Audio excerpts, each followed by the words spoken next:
It was the third day of our trip when we finally found a clearing, deep inside the state park. We were far from the official trails, but the place looked perfect.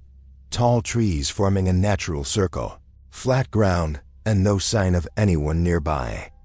We quickly set up the tents before it got completely dark. The late afternoon breeze rustled the high branches, and everything felt a little too calm.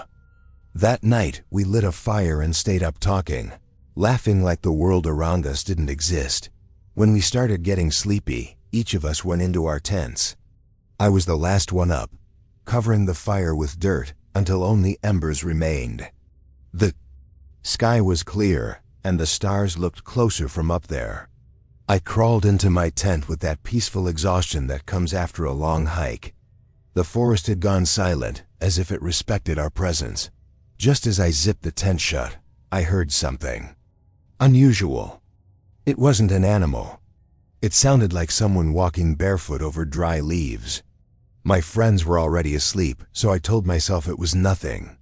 But the sound stopped the second I grabbed my flashlight. The next morning, everything looked normal too. Normal. The sun was barely rising, but something had woken me up before the others.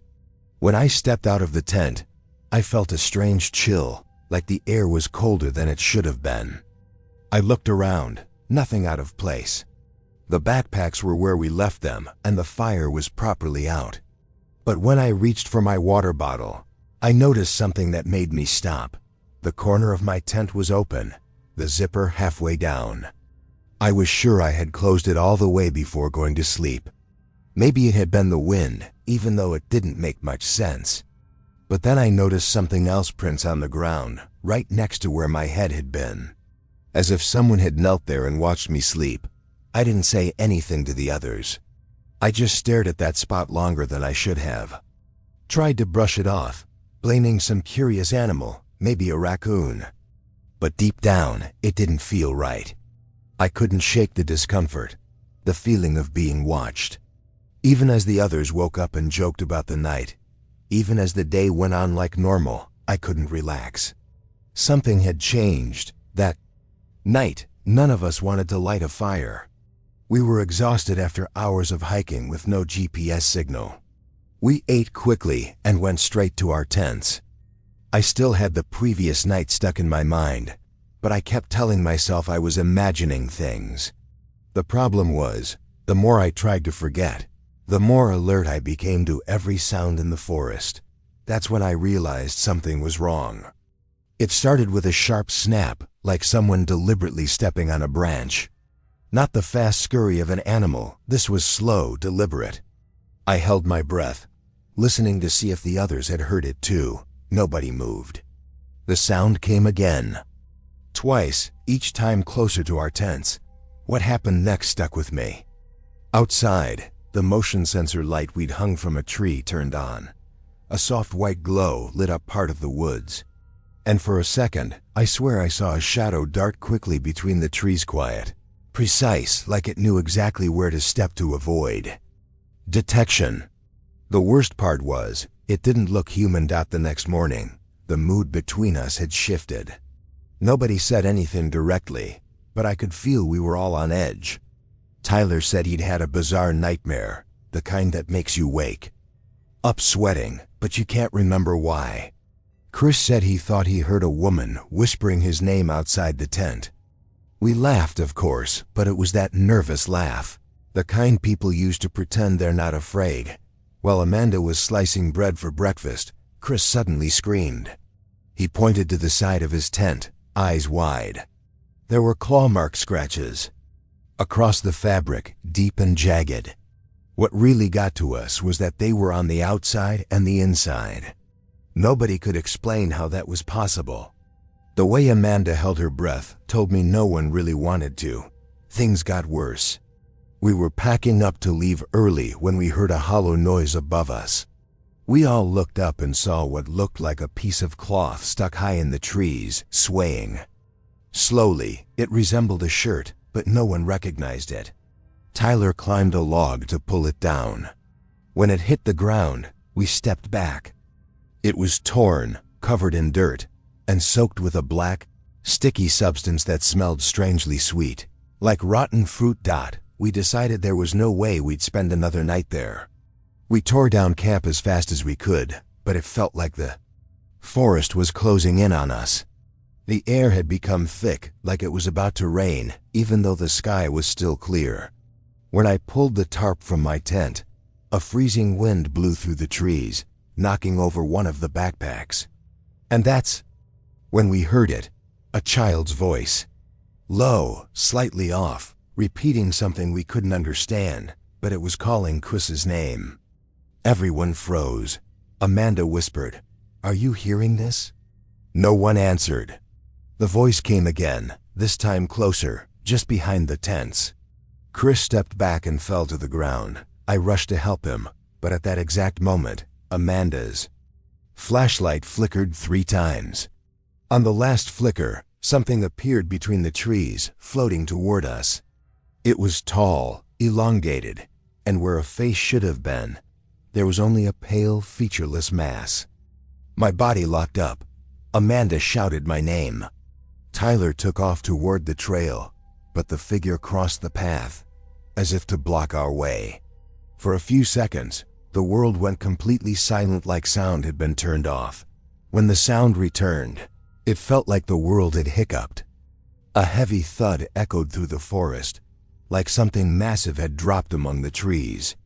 Amanda yanked my arm and screamed for us to run. I helped Chris to his feet, and the 3 of us stumbled through roots and branches, chasing after Tyler. The figure didn't follow, but we knew it was still there. We ran aimlessly for what felt like forever, until we found a section of the main trail. We stopped, panting, no one saying a word. I looked behind us. Nothing. The forest stood still, just like always, but it felt like it was watching. Amanda's face was scratched and covered in leaves, and Chris was shaking so badly he couldn't speak. None of us wanted to talk about what had just happened. We just wanted to leave. We returned to the campsite late in the afternoon, with the sun already dipping low. But when we got there, our tents were gone. Not burned, not packed up. Just gone as if they'd never been there. The only things left were the ashes of the fire and 4 shallow impressions in the ground. Right where we had slept. We left without looking back. We drove down the dirt road with our clothes dirty, eyes wide, and silence hanging heavy in the car. No one spoke the entire way home. When we finally saw the highway sign, it felt like we could breathe again. 2 days later, Amanda sent me photo. She had gone back to the park with her uncle, just to check. At the spot where we had camped, there was an old, rotting wooden sign stuck into the ground. The message was nearly unreadable, but you could still make out the words, "Closed since 1998, unresolved incidents." In the photo, just behind the sign, you could see a piece of dirty cloth, still dangling from a branch.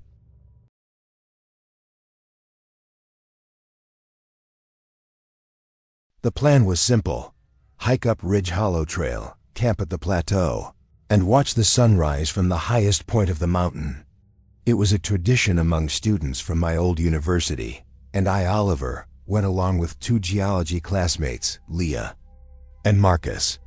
We packed the basics: thermal tents, a stove, handheld radios, and headlamps. The forecast said it would be cold at night, but nothing unusual for those of us used to Utah winters. The climb was rough but manageable. The trail narrowed along steep drop-offs, and the sky grew more overcast as we gained altitude. We reached the plateau around 5 in the afternoon, just as the temperature started to drop. We pitched our tents near a rock formation that gave us shelter from the wind.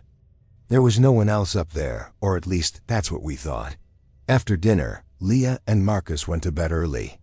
I stayed out a little longer, setting up the thermal sensors Marcus wanted to test. The wind was sharp, but there was a strange peace in that silence. That's when I noticed something strange: footprints in the snow, coming from behind the rock formation. And they hadn't been there when we arrived. The prints were narrow, straight, like they came from feet too slim to belong to any of us. And the strangest thing, They led toward our tents, but there were no returning prints. I walked toward the rock, hoping to find more, but light snow started to fall again and quickly erased the trail.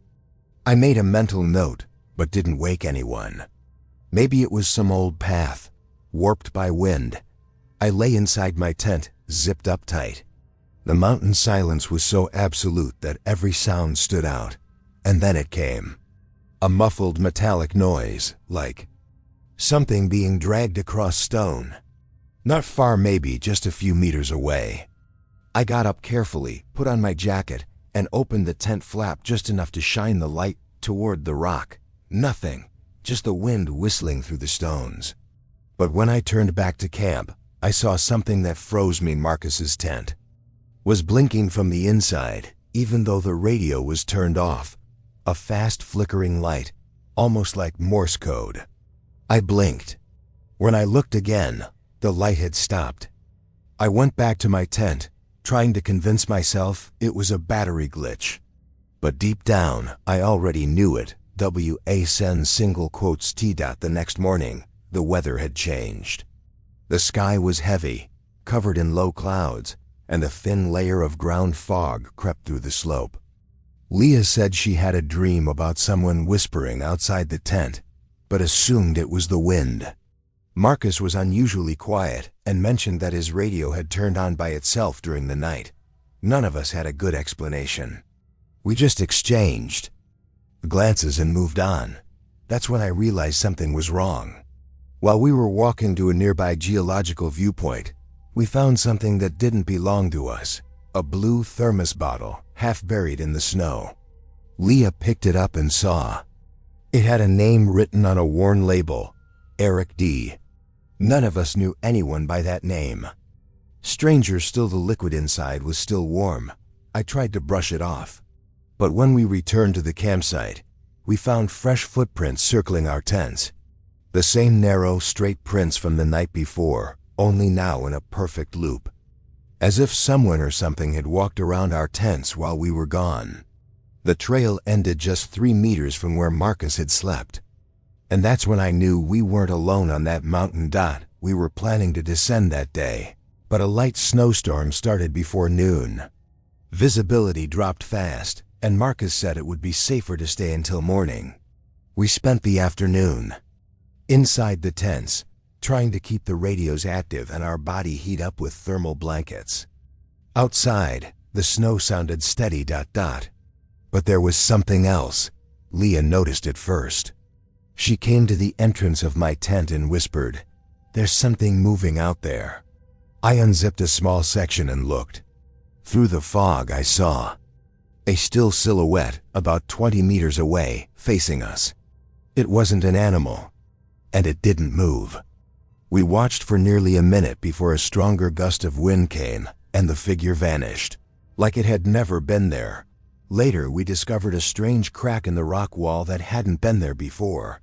A dark substance almost like resin was seeping from it. When Marcus touched it, his watch stopped working immediately. Even with no signal, our radio started emitting intermittent static like someone breathing through an open channel. And then, in the middle of the noise, we heard one phrase, slow and drawn out. "Don't take the same path back." That night, the temperature dropped brutally. The wind pounded the rocks, shaking the tents. I lay on my side, the radio next to me, when I heard the zipper of Leah's tent slowly opening. I called her name, no response.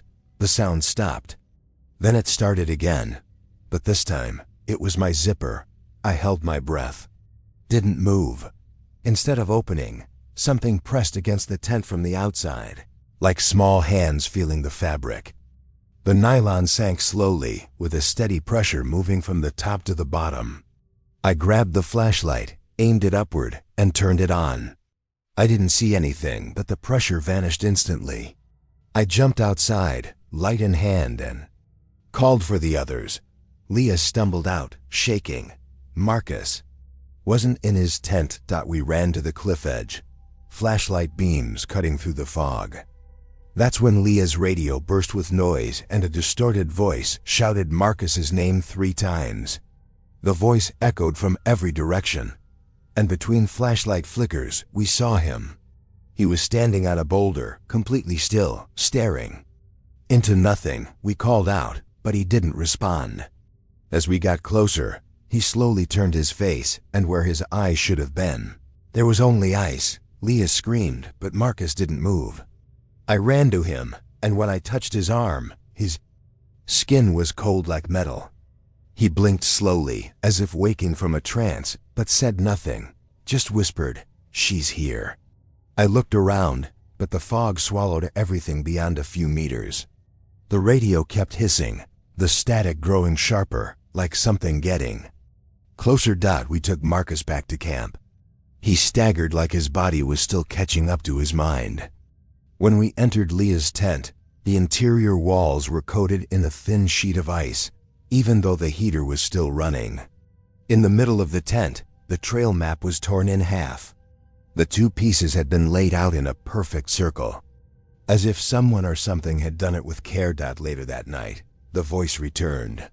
Fainter, longer, whispering things we didn't understand. It wasn't in English. The lights flickered. The wind died completely.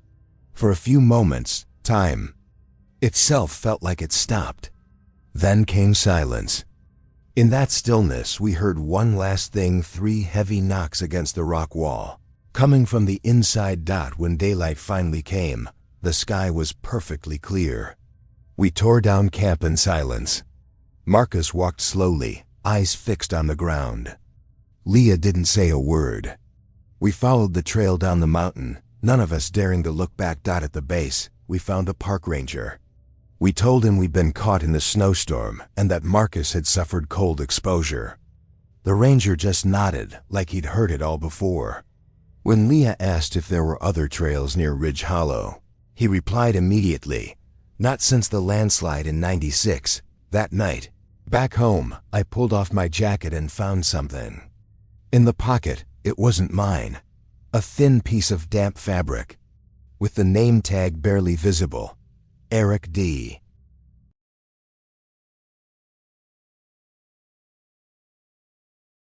We weren't supposed to be there. The entrance to the trail was clearly blocked with caution tape and a half-faded sign that read, "Restricted Area, Ecological Restoration." But Nate thought it would be the perfect place to camp off-grid, and he always had a way of turning bad ideas into convincing plans.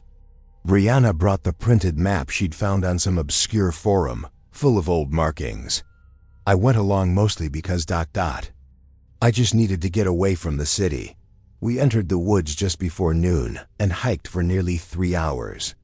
There was no real trail, just tall vegetation and damp branches cracking under our boots. The sky barely showed through the thick canopy, and the forest had that heavy silence that feels like it absorbs sound instead of echoing it. Even though it was hot, I felt a cold sensation on my arms. We set up our tents on a flat patch between the trees and opened some canned food. It wasn't ideal, but we were too tired to care. Later that night, already in our tents, I heard Brianna whisper outside mine, "Did you hear that?" Before I could answer, a sharp cracking sound echoed from somewhere deep in the forest, from a direction I couldn't pin down. The snap was too crisp to be just a branch falling.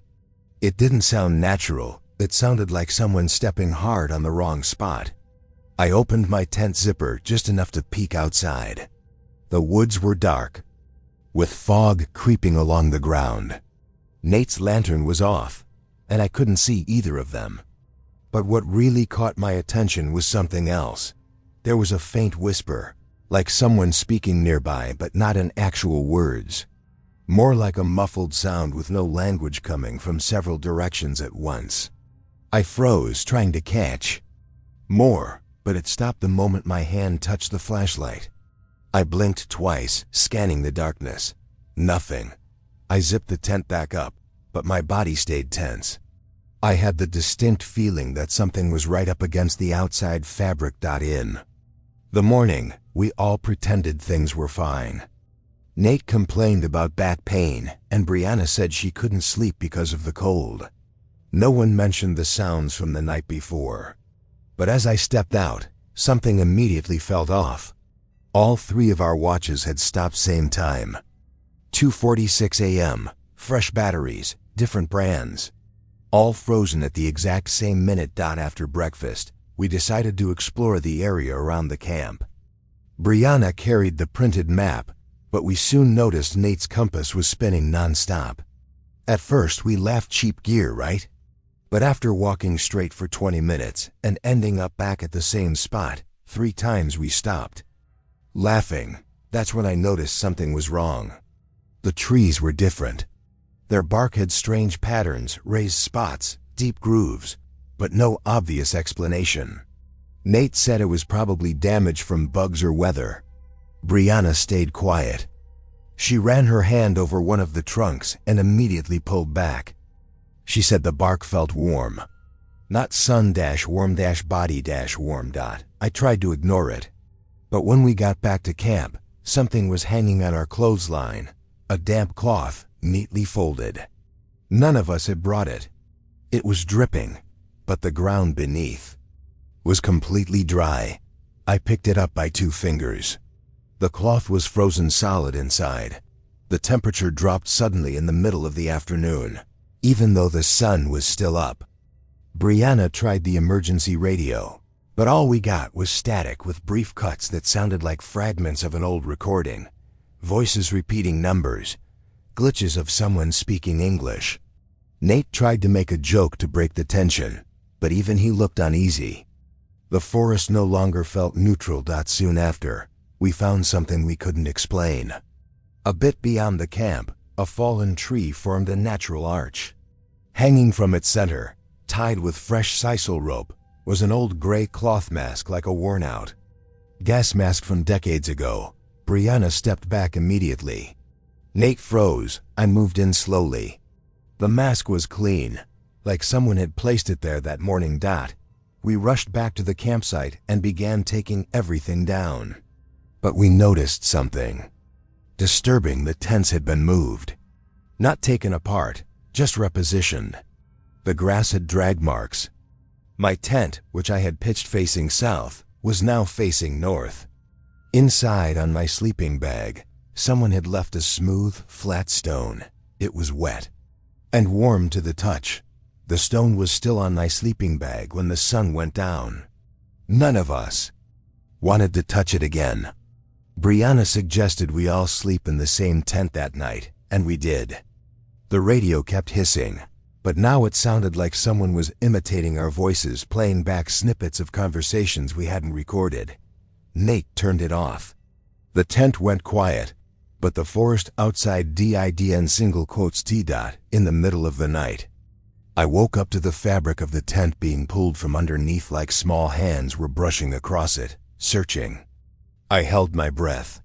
Nate was awake too and signaled not to make a sound. Brianna squeezed my hand. The zipper began moving on its own slowly, dragging open.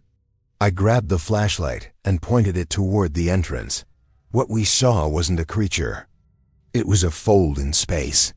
The beam from my flashlight bent into the air like it was being absorbed by something invisible, floating. The light broke apart into fragments, like reflections in shattered glass. And beyond that distortion, there was a still figure, faceless, unmoving, like a reflection that only moved when you weren't looking. Then the zipper closed on its own, and the tent shook like something had slammed into it from all sides. At once, when the shaking stopped, we just lay there, completely silent. I don't know how much time passed, but eventually I unzipped the tent and peeked outside. Everything looked wrong. The sky had a greenish-gray hue. The forest seemed denser, like it had grown overnight. The tents were soaked inside, like they'd been flipped over and placed back perfectly. We tried to leave right away. We only grabbed our flashlights and started walking in the first direction that felt safe. But the forest no longer followed any logic. We walked straight and past the same fallen log, the same cluster of rocks, again and again. Brianna tried breaking branches for reference, but they disappeared minutes later. And the air, it was getting heavier. Nate suggested we stop moving. He said it felt like we were caught in a loop. That's when we heard it, 3 dull thumps on the ground, like heavy boots stomping. But the sound came from beneath us. I pressed my ear to the soil without thinking, and I heard it. A whisper, close and wet, speaking directly into my skull. "You're the last one." When daylight finally came, the sky was clear and blue. Birdsong filled the air, too perfect, too placed. We hiked until we saw the dirt road, and we froze. Nate's truck was there, exactly where we'd left it, but covered in a fine layer of dust and dry leaves, like it had been sitting there for weeks. We got in without saying a word. Nate turned the key, and the engine started on the first try. Brianna sat in silence, her hands stained with something dark we couldn't identify. On the dashboard, the digital clock blinked an impossible time. 25 to 61. We couldn't reset it. That night, at home, I emptied my backpack and reached into the jacket pocket. Something was there that I hadn't packed. A damp folded cloth. And, on its corner, barely legible through the worn ink, property of Ridge Hollow Sector, Unit D.